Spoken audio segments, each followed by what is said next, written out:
Middle ಕ್ಲಾಸ್ಗೆ gift ಅನ್ನ ಕೊಡುತ್ತಾ ಕೇಂದ್ರ ಸರ್ಕಾರ ಈ ಬಾರಿಯ ಕೇಂದ್ರ ಬಜೆಟ್ ನಲ್ಲಿ ಮಧ್ಯಮ ವರ್ಗಕ್ಕೆ ಬಂಪರ್ ತೆರಿಗೆ ವಿನಾಯಿತಿ ಮಿತಿಯನ್ನ ಹೆಚ್ಚಿಸಲು ಕೇಂದ್ರ ಚಿಂತನೆಯನ್ನ ಮಾಡ್ತಾ ಇದೆ. ಹಲವು ವರ್ಷಗಳ ಬೇಡಿಕೆಗೆ ಕೇಂದ್ರ ಅಸ್ತು ಎನ್ನುವಂತ ಸಾಧ್ಯತೆ ಇದೆ. ಈ ಮೂಲಕ ಮಿಡಲ್ ಕ್ಲಾಸ್ ಮಂದಿಯ ಹೊರೆ ಇಳಿಕೆಯಾಗುವಂತ ಸಾಧ್ಯತೆ ಇದೆ. ಹೊಸ ಟ್ಯಾಕ್ಸ್ ಸ್ಲ್ಯಾಬ್ ಪ್ರಕಾರ 3 ಲಕ್ಷದವರೆಗೆ ತೆರಿಗೆ ಇಲ್ಲ. 3 ರಿಂದ 7 ಲಕ್ಷದವರೆಗೆ 5% ಟ್ಯಾಕ್ಸ್ ಅನ್ನ ಕಟ್ಟಬೇಕು. ಇನ್ನು 7 ರಿಂದ 10 ಲಕ್ಷದವರೆಗೆ 10% ರಷ್ಟು ತೆರಿಗೆ, 10 ರಿಂದ 12 ಲಕ್ಷದವರೆಗೆ 15% ತೆರಿಗೆ ಇದೆ.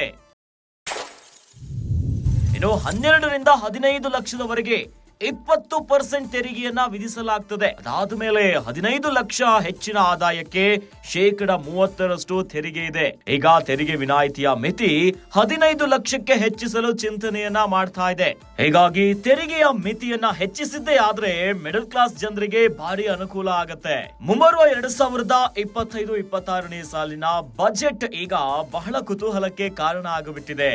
ಈ ಬಾರಿಯ ಬಜೆಟ್ ನಲ್ಲಿ ಮಿಡಲ್ ಕ್ಲಾಸ್ಗೆ ಗಿಫ್ಟ್ ಅನ್ನ ಕೊಡುತ್ತಾ ಕೇಂದ್ರ ಸರ್ಕಾರ ಅನ್ನೋ ಪ್ರಶ್ನೆ ಮೂಡ್ತಾ ಇದೆ. ತೆರಿಗೆ ವಿನಾಯಿತಿಯ ಮಿತಿಯನ್ನ ಹೆಚ್ಚಿಸಲು ಕೇಂದ್ರ ಈಗ ಚಿಂತನೆಯನ್ನ ಮಾಡ್ತಾ ಇದೆ.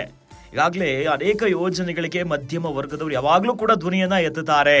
ಹೀಗಾಗಿನೇ ಮುಂಬರುವಂತ ಬಜೆಟ್ ನಲ್ಲಿ ಮಧ್ಯಮ ವರ್ಗದ ಜನಕ್ಕೆ ಒಂದು ಆಫರ್ ಇದೆ. ಹಲವು ವರ್ಷಗಳ ಬೇಡಿಕೆಗೆ ಕೇಂದ್ರ ಸರ್ಕಾರ ಅಸ್ತು ಎನ್ನುವಂತ ಸಾಧ್ಯತೆ ಇದೆ. ಈ ಮೂಲಕವಾಗಿನೇ ಮಿಡಲ್ ಕ್ಲಾಸ್ ಮಂದಿಯ ಹೊರೆ ಇಳಿಕೆಯಾಗುವಂತ ಸಾಧ್ಯತೆ ಇದೆ.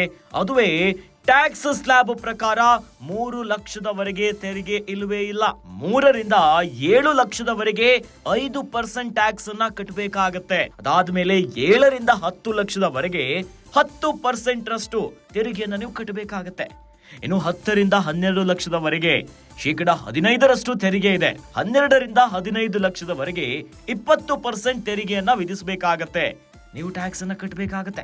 ಏನಾದ್ರೂ 15 ಲಕ್ಷದ ಹೆಚ್ಚಿನ ಆದಾಯ ನಿಮ್ಗಿದ್ರೆ 15 ಲಕ್ಷಕ್ಕೂ ಮೀರಿ ಆಗ 30% ತೆರಿಗೆ ಇದೆ. ಈಗ ವಿನಾಯಿತಿಯ ಮಿತಿಯನ್ನ 15 ಲಕ್ಷಕ್ಕೆ ಹೆಚ್ಚಿಸಲು ಚಿಂತನೆಯನ್ನ ಮಾಡ್ತಿದ್ದಾರೆ. ತೆರಿಗೆಯ ಮಿತಿಯನ್ನ ಹೆಚ್ಚಿಸಿದ್ದೇ ಆದ್ರೆ ಈಗ ಚಿಂತನೆಯನ್ನ ಮಾಡ್ತಾ ಇದೆ ಕೇಂದ್ರ ಸರ್ಕಾರ. ಎಲ್ಲಾದ್ರೂ ತೆರಿಗೆಯ ಮಿತಿಯನ್ನ ಹೆಚ್ಚಿಸಿದ್ದೇ ಆದ್ರೆ ಮಿಡಲ್ ಕ್ಲಾಸ್ ಜನರಿಗೆ ಭಾರಿ ಅನುಕೂಲ ಆಗತ್ತೆ. ಯಾವಾಗ ಮಿಡಲ್ ಕ್ಲಾಸ್ ಮಂದಿಯ ಕೈಯಲ್ಲಿ ಹಣ ಓಡಾಡುತ್ತೆ ಆಗ ಆರ್ಥಿಕ ದೃಷ್ಟಿಯಿಂದ ಸಾಕಷ್ಟು ಬೆಳವಣಿಗೆಗಳು ಆಗತ್ತೆ. ಇನ್ನು ಹಣದುಬ್ಬರದಿಂದ ಟ್ಯಾಕ್ಸ್ ಗಳನ್ನ ಕಟ್ಟಿ ಜನ ಸಾಕಷ್ಟು ಹೈರಾಣಾಗಿ ಹೋಗಿದ್ರು. ಅನ್ನುವಂತಾಗಿ ಸಾರ್ವಜನಿಕ ವಲಯದಲ್ಲಿ ಈ ಮಾತುಗಳಿತ್ತು. ಸದ್ಯ ಈಗ ಕೇಂದ್ರ ಮುಂಬರುವ ಬಜೆಟ್ ನಲ್ಲಿ ಈ ಒಂದು ಆಫರ್ ಅನ್ನ ಮಧ್ಯಮ ವರ್ಗಕ್ಕೆ ಕೊಟ್ಟಿದ್ದೇ ಆದ್ರೆ ತೆರಿಗೆಯ ವಿನಾಯಿತಿಯ ಮಿತಿಯನ್ನ ಹೆಚ್ಚಿಸಿದ್ರೆ ಭಾರಿ ಅನುಕೂಲ ಆಗುತ್ತೆ.